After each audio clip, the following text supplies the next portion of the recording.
জ্বালাবিলা VCDCত কিছুমান হেৰিবিলাক হৈ আছে।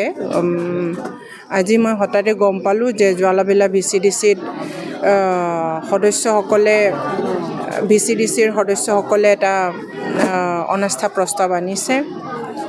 চেয়াৰমেন কেইদিনমান আগতে চেয়াৰমেন আনিছে,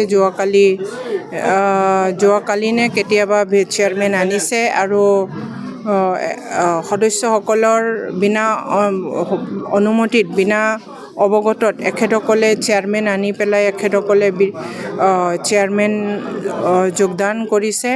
আৰু যিহেতু সেই ব্যক্তিটো আমাৰ দলৰ ফালৰ পৰা এটা অভিযোগ আনিছে যে যোৱা MCLA ইলেকশ্যনৰ পৰা আৰম্ভ কৰি এইবাৰ MLA ইলেকশ্যন, এই MLA ইলেকশ্যনতো এখেতে কংগ্ৰেছৰ লগত ৰাতি কম্বল বিতৰণ কৰি পেলাই কংগ্ৰেছক ভোট দিবৰ কাৰণে কাম কৰিছিলে। আৰু কংগ্ৰেছৰ MLA জিকি যোৱাৰ পিছত কংগ্ৰেছৰ MLAৰ লগত ৰাইজৰ লগত এখেতসকলে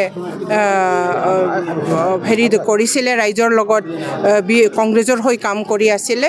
এনেকুৱা ব্যক্তিকেই BTC চৰকাৰৰ পৰা চেয়াৰমেন দিছে বুলি এটা অভিযোগ আনি পেলাই আমাৰ এইটো VCDCৰ সদস্যসকলে অনাস্থা প্ৰস্তাৱ আনিছে। এইটোৰ বিষয়ে মই অৱগত হ'বলৈ আহিছোঁ।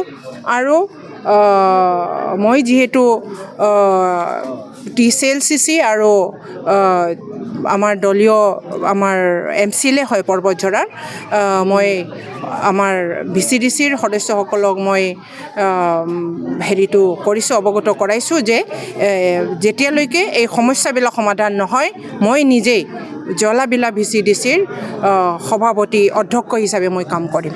আৰু বাইদেউ যিহেতু চেয়াৰমেন যোনটো বনাইছে সেইখন 2003 পিছত আহিছে BTCত বুলি কৈছে, এইটো কথাটো সঁচানে? হয়, এই অভিযোগসমূহ আছে। এখেতৰ ভোটাৰ লিষ্ট আৰু 2003 পিছতহে তেখেতৰ ভোটাৰ লিষ্টত BTC ভোটাৰ লিষ্টত নাম আমি দেখা পাইছোঁ। এইটো আমি চালিজাৰি চাম আৰু তন্নতন্নকৈ চালিজাৰি চাম আৰু BTC চৰকাৰে আকৌ পুনৰাই কি কৰিব লাগে সেইটো সিদ্ধান্ত ল'ব। আৰু যেতিয়ালৈকে সিদ্ধান্ত নহয় মই পৰ্বতঝৰাৰ MCLA তথা এক্স অফিচিঅ হিচাপে মই অধ্যক্ষৰ পদবীটো মই দায়িত্বভাৰ লৈ ল'ম।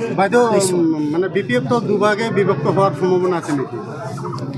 BPF দল এটা শক্তিশালী দল আৰু পৰ্বতঝৰাৰ সভাপতি হিচাপে শক্তিশালী হিচাপে কাম কৰি আছে আৰু বহুত শক্তিশালী। ইয়াতে দুভাগ নহয়, যিবিলাক ব্যক্তিয়ে যোৱা MLA ইলেকশ্যনত অইন দলৰ পৰা যোগদান কৰি দেখুৱাই পেলাই দিনত BPFৰ লগত যোগদান আৰু ৰাতি UPPL আৰু কংগ্ৰেছৰ কাম কৰি আহিছে, সেইবিলাক ব্যক্তিয়ে